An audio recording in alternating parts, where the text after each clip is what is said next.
필기노트로 간다면 100페이지입니다.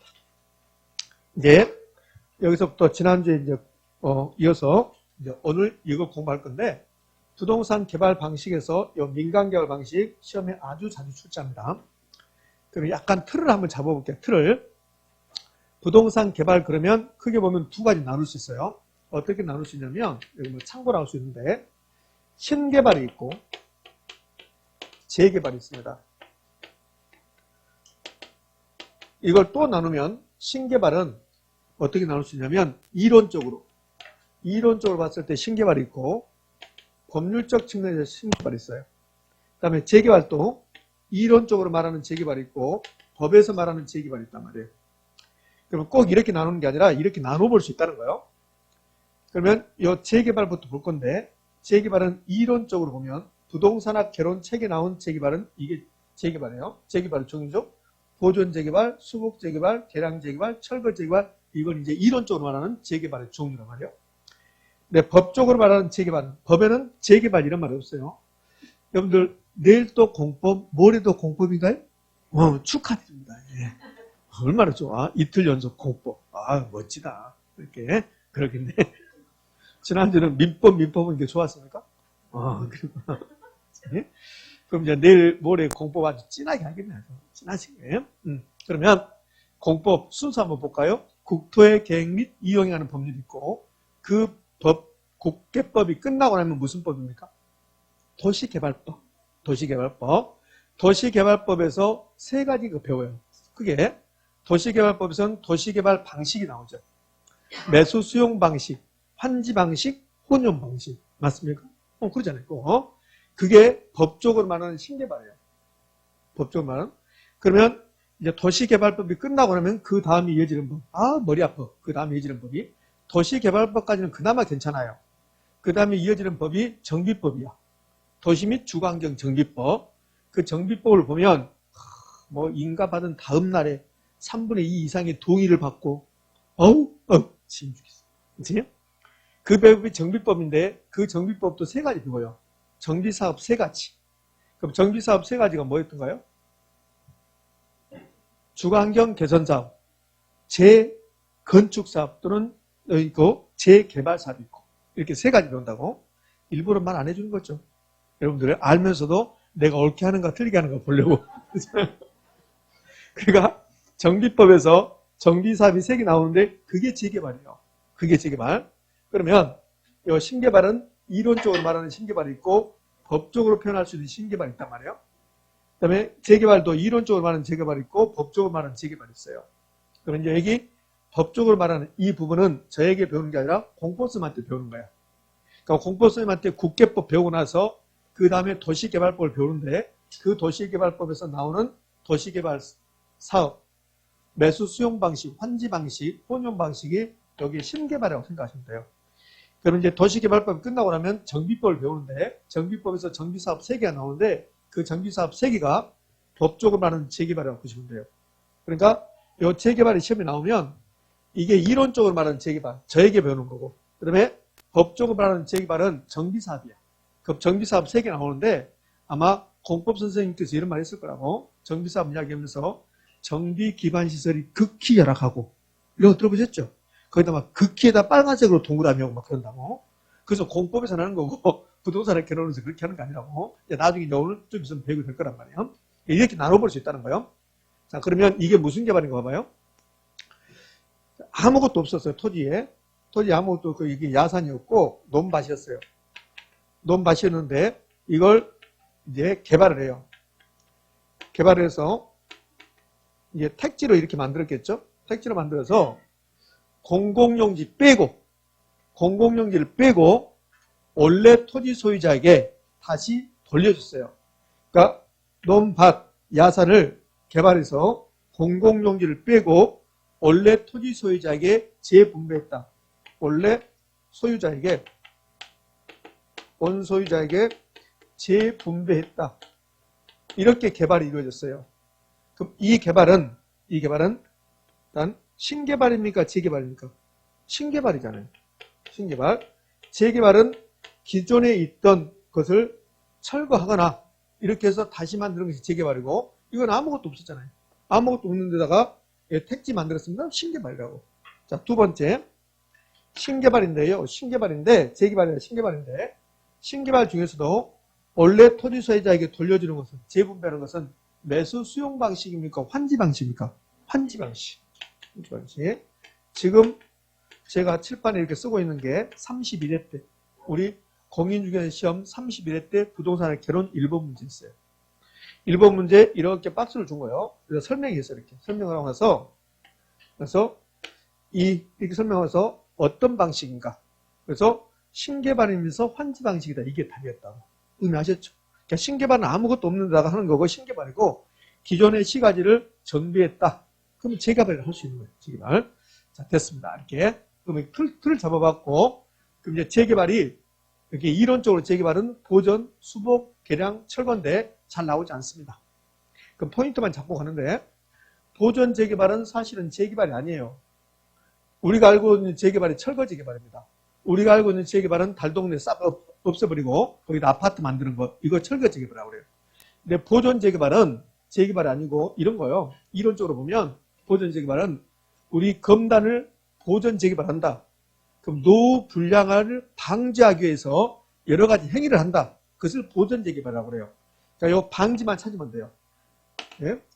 이 부분 중요성이 떨어진다고 했습니다.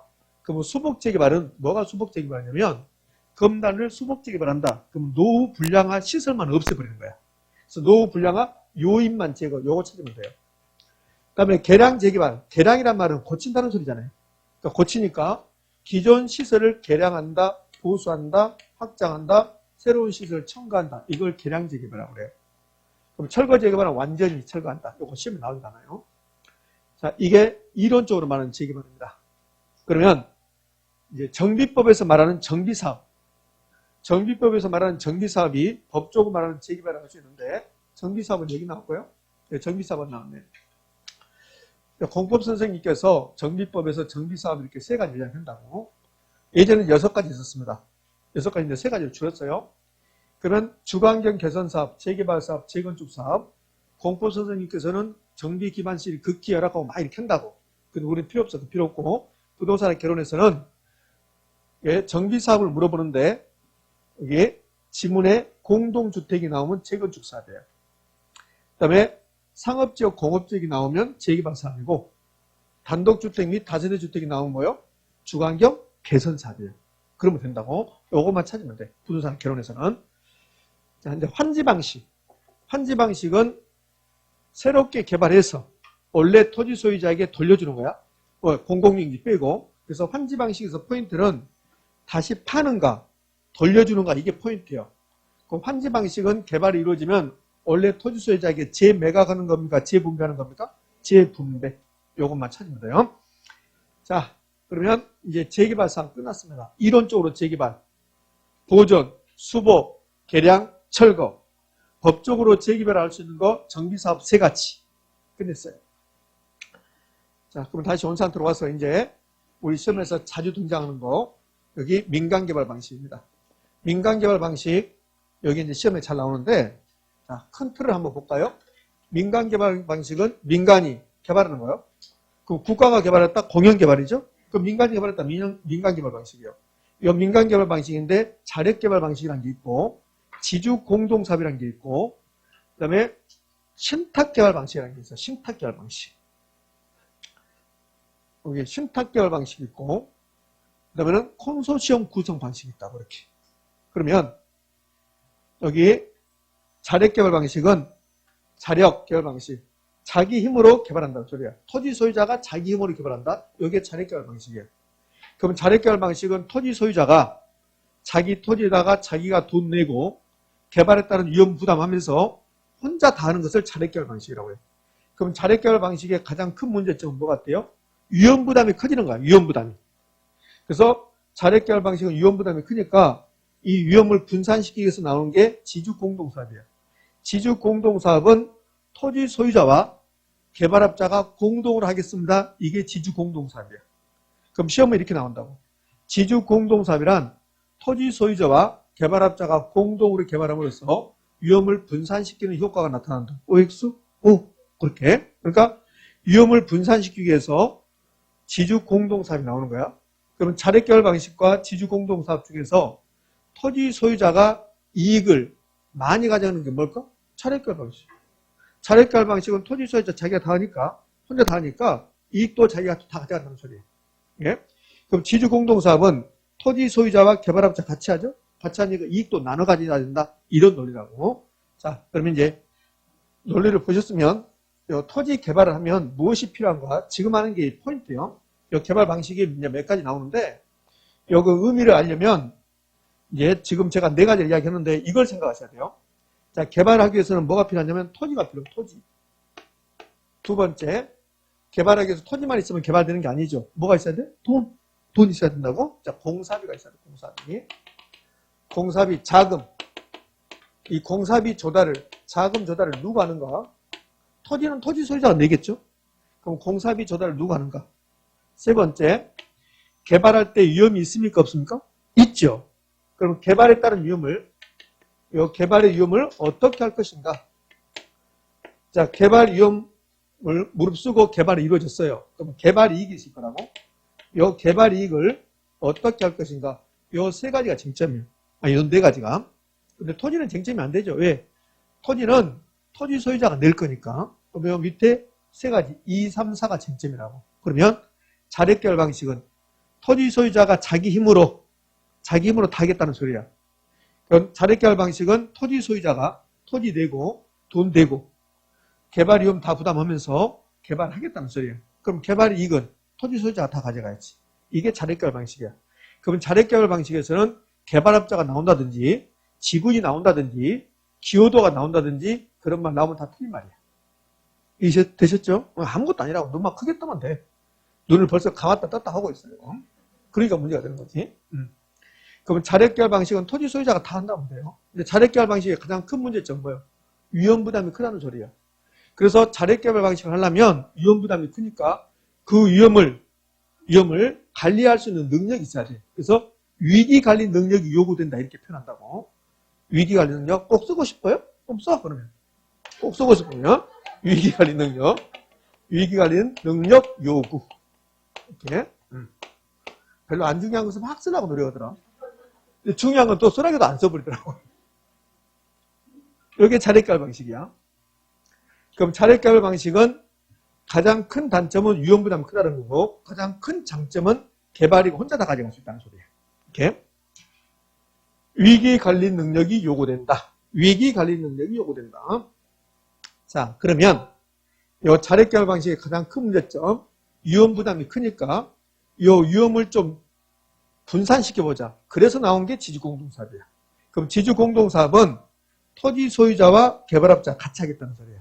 이 지주공동사업에 공사비 대물 변제형이라는 게 있고 그 다음에 공사비 분양금 정산형이라는 게 있어요. 이 공사비 분양금 정산형을 공사비 분양금 지급형이다 이렇게도 불러요. 그리고 사업 위탁 방식 또는 사업 수탁 방식이 있는 거야. 또 있어. 뭐 투자자 모집형. 그러니까 지주 공동사업에는 그 속에 여러 가지 방법이 있다는 소리야. 그럼 지주 공동사업은 기본적으로 토지 소유자와 개발업자가 나오는 거야. 그게 지주 공동사업이니까. 근데 지주 공동사업 중에서 여기 공사비 대물 변제형 요거는 이렇게 하자는 소리야. 어떻게 하냐면 토지 소유자가 토지를 대게. 토지 제공. 개발업자는 돈을 대는 거야. 그러면 토지 소유자가 이제 토지를 낼 건데 토지 소유자가 이렇게 토지를 제공했어요. 토지가 얼마냐면 200억이에요. 개발업자가 돈을 내. 개발업자가 공사비를 내는데 100억을 냈다고. 그래서 공사가 이루어지면 이 토지에 건물이 이렇게 지어진다고. 이렇게. 그럼 공사비 대물 변경은 토지 소유자 200억 내고 개발업자가 100억 낸 거야. 그럼 총 토지 가격과 공사비가 해서 300억이 들어간 거야. 여기서 지분이 생긴다고 그래. 그럼 총 300억 중에서 토지 소유자 지분이 2야, 2. 개발업자 지분이 몇이고? 1. 그래서 지분 기여도가 생기는 거야. 그러면 이 자력개발 방식에서는 지분 기여도란 말이 있을까 없을까? 없어. 뭔가 자력개발 방식에서 설명이 나오는데 지분 기여도란 말 나오면 무조건 틀린 지분이 되어버린다고 이렇게. 그럼 이제 지분 기여도에 따라서 여기 이름 봐봐요. 공사비 대물 변제형. 그러면 토지 소유자가 개발업자에게 공사비를 줘야 돼요. 공사비를. 그러면 이 토지 소유자가 개발업자에게 공사비만 줘버리면 이 전체가 토지 소유자께 드는 거야. 근데 공사비를 주는데 공사비를 물건으로 준대. 대물로 변제해 준대. 그럼 어떻게 했냐면 요 지금 토지 건물이 개발했다는 이익이라고. 요 개발했다는 이익을 3등분해 이렇게 3등분. 왜 3등분 할까? 전체가 300억이니까. 3등분. 3등분해서 토지 소유자의 지분이 2고 개발업자의 지분이 1이니까 토지 소유자가 요 두 개를 갖고 개발업자에게 요 하나를 주는 거예요. 그러면 토지 소유자가 개발업자에게 공사비를 현금으로 줬습니까? 물건으로 줬습니까? 물건. 이걸 공사비 대물 변제형이라고 본다. 그러면 공사비 대물 변경은 토지 소유자가 토지되고 개발업자가 자금을 조달하여 개발이 이루어지면 지분 기여도에 따라서 그래서 개발 이익을 공유하는 것. 이걸 공사비 대물 변제형 이렇게 부른다고. 의미하셨습니까? 그러면 지분이란 말, 기여도란 말 나오는 거. 지분, 기여도란 말 나오고 이건 좀 이따 이제 볼 거예요. 수수료 문제라는 것 좀 이따 보도록 할게요. 그래서 이익을, 개발 이익을 지분에 따라서 공유하거나 배분하는 형태. 이걸 공사비 대물 변경이다 이렇게 해요. 자, 그러면 이걸 이렇게 하면요. 이름을 어떻게 붙이고 봐봐요. 이를 이렇게 개발이 이루어지면 이걸 물건으로 주지 말고 팔자. 그래서 분양해서 분양금이 나오면 그걸로 주자. 이게 분양금 정산형이에요. 그러니까 공사비 대물 변경하고 이 공사비 분양금 정산형은 똑같아요. 똑같은데 방식은 똑같은데 공사비 대물 변경은 개발업자에게 토지 소유자가 물건을 주는 거고 그다음에 공사비 대물 변경은 이걸 분양해서 돈으로 주는 거고 공사비를 분양금으로 정산하겠다, 분양금을 지급하겠다는 소리예요. 이건 잘 나오지 않아요. 자, 이제 사업 위탁 방식, 사업 수탁 방식이 있어요. 이 사업 위탁 방식하고 사업 수탁 방식이 똑같은 이름이요. 토지 소유자와 개발업자가 나와요. 그럼 토지 소유자가 개발업자에게 사업을 맡겨요. 맡기는 것은 위탁한다고 그래요. 그러면 사업 위탁 방식을 할 수 있고 개발업자는 토지 소유자에게 사업을 맡아요. 수탁했다는 소리죠. 수탁 방식을 할 수 있죠. 그러니까 사업 위탁 방식이라도 부르기도 하고 사업 수탁 방식이라고 부르기도 한다고. 의미하셨습니까? 그러면 여기 사업 위탁 방식 한번 봐봐요. 아까 공사비 대물 변경은 어떻게 다른가 봐봐요. 공사비 대물 변경은 토지 소유자가 토지되고 개발업자가 돈을 냈다고. 근데 사업 위탁 방식은 토지 소유자가 토지되고 자금도 토지 소유자가 되는 거야. 아까 공사비 대물 변경에서는 개발업자가 돈 냈다고. 그래서 지분이 나온 거라고. 근데 사업 위탁 방식은 토지 소유자가 토지되고 돈도 대주는 거야. 그럼 개발업자는 돈 가지고 두는 게 없죠. 그럼 지분이 있을까 없을까? 없어. 그러니까 사업 위탁 방식에서 지분이란 말 나오면 무조건 틀린 말이 되는 거야. 지분이 나와야만이 개발이익을 공유하는 거야. 지분이 나와야만이. 근데 지분이 없으니까 개발이익을 공유한단 말이 성립한다, 성립하지 않는다. 성립하지 않는 거라고. 그러면 사업 위탁 방식은 토지 소유자가 토지되고 자금 조달해서 토지 소유자 이름으로 사업이 이루어지는 거야. 사업 주체가 토지 소유자야. 그럼 봐요. 토지 소유자가 토지됐고 돈도 됐고 그러면 개발이익은 누가 다 가져가야 돼? 토지 소유자가 다 가져가지. 개발이익은 토지 소유자가 다 가져가는 거야. 다만 이 개발업자는 사업만 해줘. 그냥 공사만 이렇게 가서 건설만 해준다고. 그래서 개발업자는 사업에 따른 수수료, 이게 인건비라고 생각하시면 돼요. 요거 받아가는 거야. 요걸 사업 위탁 방식, 사업 수탁 방식을. 사업만 맡긴다. 사업만. 그러면 사업 위탁 방식, 사업 수탁 방식에서는 수수료라는 문제가 나오는데, 요 말이 나오는데, 아까 공사비 대물 변경에서는 수수료라는 문제가 안 나온단 말이에요. 공사비 대물 변경 볼까요? 공사비 대물 변경에서는 수수료라는 문제가 발생하지 않는다. 이렇게. 그러니까 수수료라는 말이 나온 것은 사업 위탁 방식, 사업 수탁 방식이다. 자, 이제 신탁 개발 방식으로 갈게요. 신탁 개발 방식. 신탁 개발 방식하고 요 사업 위탁 방식하고 뭔가 좀 비슷한 것 같아요. 왜? 탁자가 들어갔고 탁자. 근데 전혀 달라요. 꼭 비슷한 게 느껴집니다. 근데 전혀 다르다는 거. 사업 위탁 방식은 지주 공동 사업이에요. 신탁 개발 방식은 지주 공동 사업이 아니에요. 그러니까 전혀 다르다고. 그러면 신탁 개발 방식하고 사업 위탁 방식이 이름이 비슷해서 두 개를 묶어서 시험에 가끔씩 출제해요. 자, 그러면 신탁 개발 방식 이제 설명해 볼게요. 여기 토지 소유자가 있어요. 다음에 신탁회사가 있습니다. 그러면 지금부터 하는 게 무슨 방법을 봐봐요? 토지 소유자가 자기 토지에다가 자기가 돈 대고 개발한다. 무슨 개발이에요? 자력개발 방식이에요. 자력개발 방식. 토지 소유자하고 개발업자가 있는데 토지 소유자가 토지 대고 개발업자가 돈 냈다. 그러면 공사비 대물 변제형 아니면 공사비 분양금 정산형이에요. 토지 소유자가 토지 대고 돈도 대고 개발업자에게 개발만 맡겨줬다. 그래서 뭐예요? 수탁 방식, 위탁 방식 이렇게 부르는 거예요. 그러면 신탁개발 방식은 이 토지 소유자가 토지를 50만 평 가지고 있는데 50만 평? 그 50만 평을 가지고 있는데 이 50만 평을 자기가 개발한 게 아니라 신탁회사에 맡겨요. 신탁한다고 신탁. 그러면 신탁이 등기원이 돼서 토지 소유권이 신탁회사에 넘어가요. 토지 소유권 이전. 신탁개발 방식에서 가장 중요한 말이 이 말이에요. 토지 소유권 이전. 요거.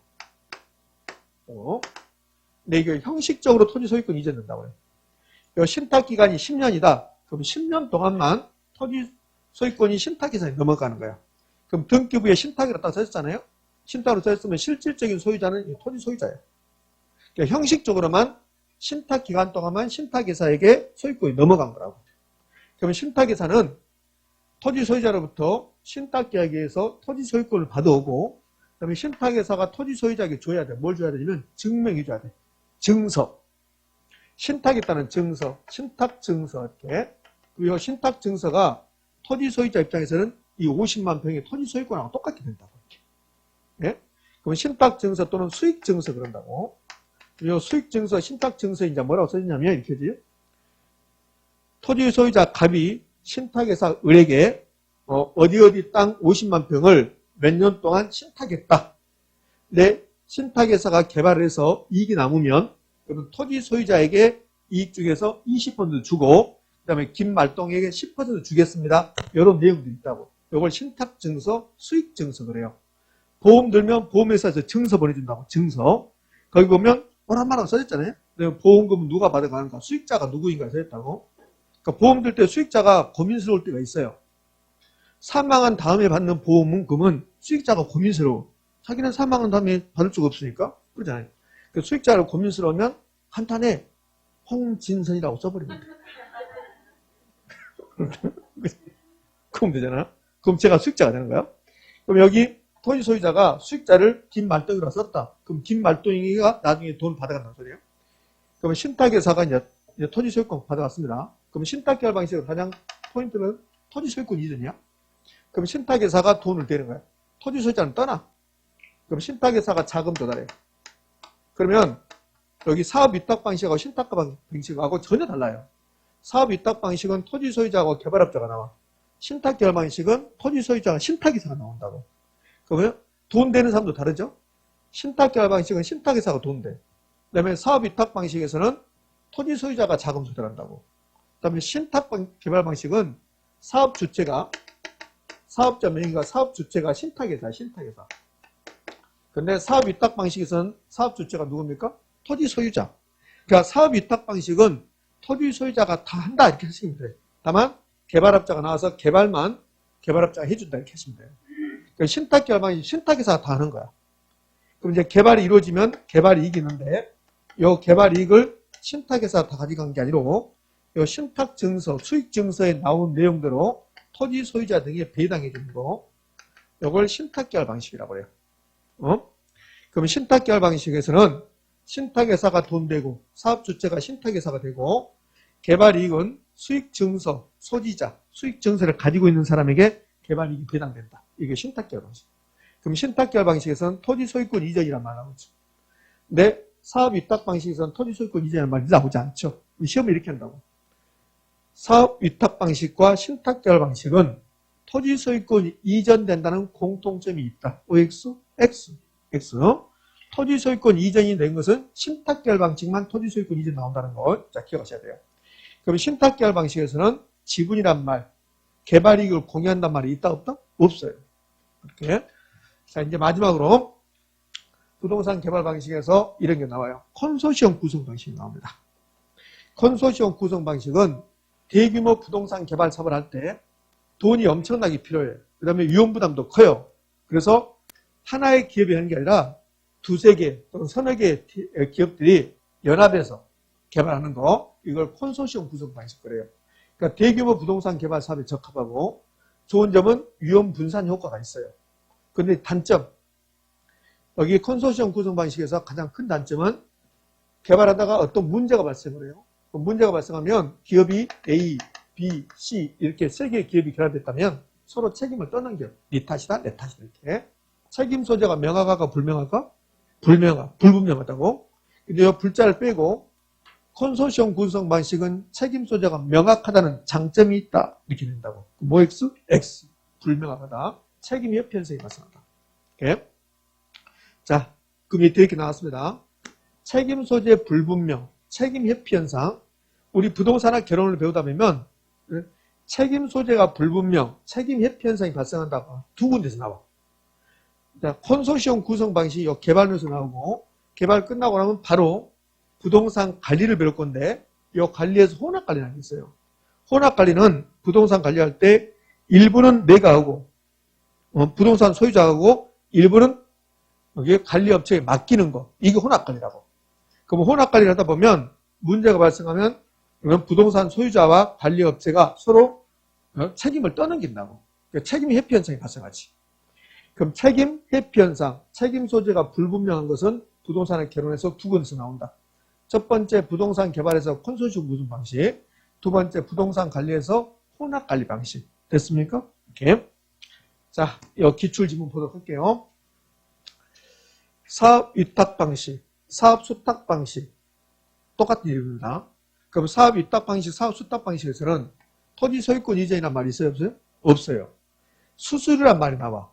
토지 소유자가 토지 대고 거기다가 돈 대고 사업주자가 토지 소유자가 되고 개발업자에게는 사업만 맡겨주는 거야. 그러니까 지분이 없는 거라고. 기여도도 없는 거라고. 소유권 이전도 없고.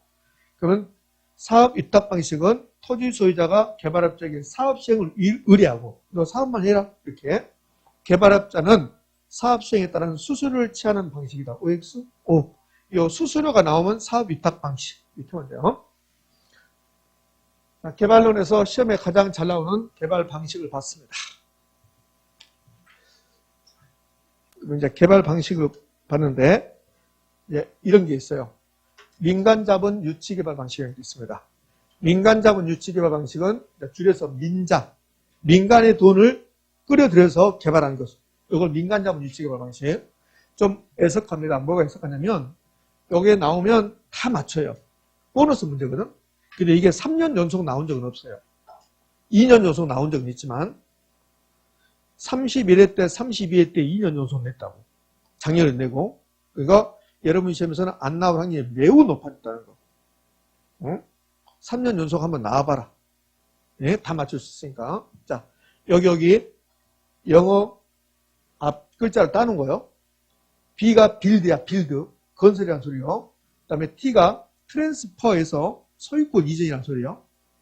지하철 타면 환승역에서 자세히 들어봐요. 그럼 다른 말 하나 안 들리고 이건 들릴 거야. This stop 이렇게 한다고.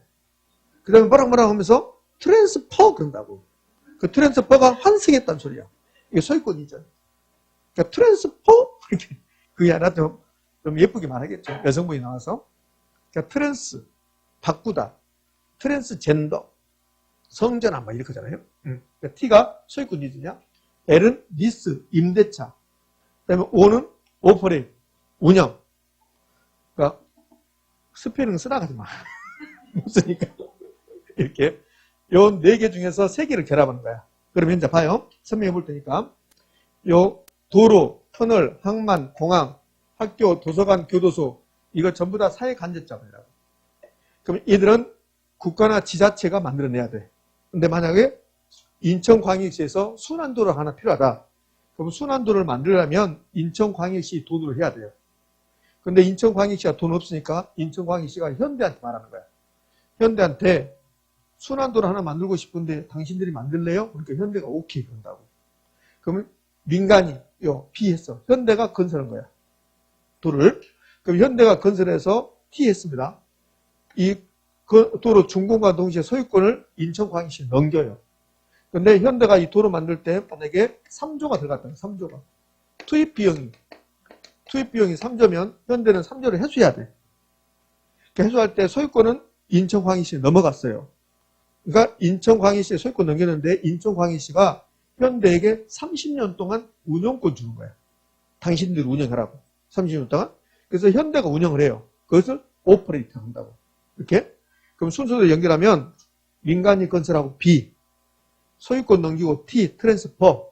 민간이 운영해서 투하자본 3조를 회수한다. 이걸 BTO 방식이라고. BTO 방식. 그냥 순서대로 나열하면 돼요. 그럼 시험 문제 이렇게 나온다고?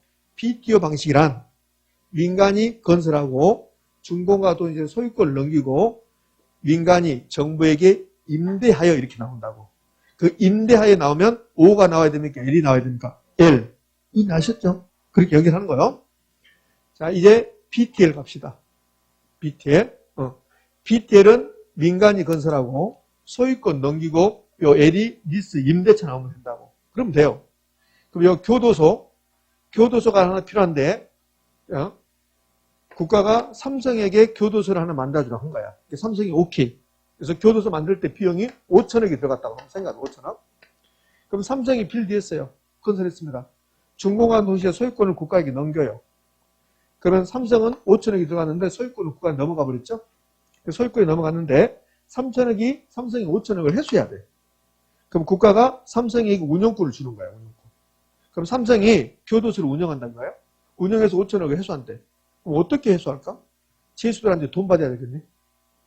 방세. 죄 짓고 그러면 징역 가고 돈 내고 그래야 죄 안 질 것 같아. 그잖아요? 그러니까 죄 짓는 사람은 국가에서 돈 받는다 이거. 너 징역 가면 돈 받는다? 월세 내라? 이렇게 하면 죄 안 질 것 같아. 그잖아요? 그러니까 국가에서 그냥 공짜로 거기서 먹여주고 그러니까 죄를 짓는 것 같아. 제 생각은 그래요. 그러니까 죄 지으면 징역을 사는데 그런데 징역 살 때 돈 낸다 해봐. 그럼 죄 짓겠냐고. 못 짓지. 그럼 삼성이 죄수들한테 돈을 받아서 해줘야 되는데 그게 안 되잖아. 그게 안 되니까 운영권은 삼성이 받아왔는데 삼성이 정부에게 이걸 임대 주는 거야. 임대. 그럼 정부가 삼성에게 매월 임대를 주는 거야. 그렇게 해서 5천원 회수한다. 이걸 BTL 그런다고. 뭐 기억할 것도 없어요. L이 나오잖아요. 그러면 임대, 임대차 이렇게 찾아내면 된다고 이렇게. 이게 이제 민간자본 유치 개발 방식이에요. 천안 논산간 고속도로를 타보면 그러면 일반 고속도로, 다른 고속도로, 일반 고속도로, 다른 고속도로에 비해서 통행료가 약간 비싸다는 걸 알아요. 왜 그러냐면 이것 때문에 그래요. 천안 논산간 고속도로는 국가가 만든 게 아니에요. 민간자본 유치해서 그런 거라고 이렇게. 이렇게 했는데 이제 이걸 순서를 바꿀 수 있어요. BTO가 있고 BTL 있죠? 순서를 한번 바꿔볼게요. 순서를. 여기 이제 아무것도 안 써놨어요. 그럼 BLT는 어떻게 하냐면 삼성이 건설하고 그다음에 삼성이 소유권 안 넘겨. 삼성이 정부에게 임대 주는 거야. 임대. 그다음에 30년 후에 소유권 넘겨주겠다. 이걸 BLT라고 한다고. 그럼 BOT는 뭐 현대가 건설하고 현대가 소유권 가지고 있으면서 운영하는 거야. 오퍼레이트. 그리고 30년 후에 소유권 넘겨주겠다. 이게 BOT. 그냥 이거 순서 쭉 나열하면 돼요. BOO는 뭐가 없어요? T가 없네. T가.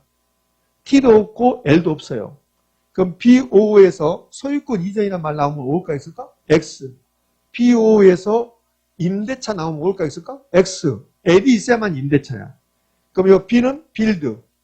그 다음에 첫 번째 O가 원. 소유권을 가지고 있다는 소리고, 이거는 오퍼레이트. 그러니까 민간이 건설하고 민간이 소유권 가지면서 민간이 운영하겠다. 이걸 BOO 방식이라고 해요. 그냥 순서대로 쭉 나열하면 됩니다. 여기까지 해서 이제 개발론이다 마무리됩니다.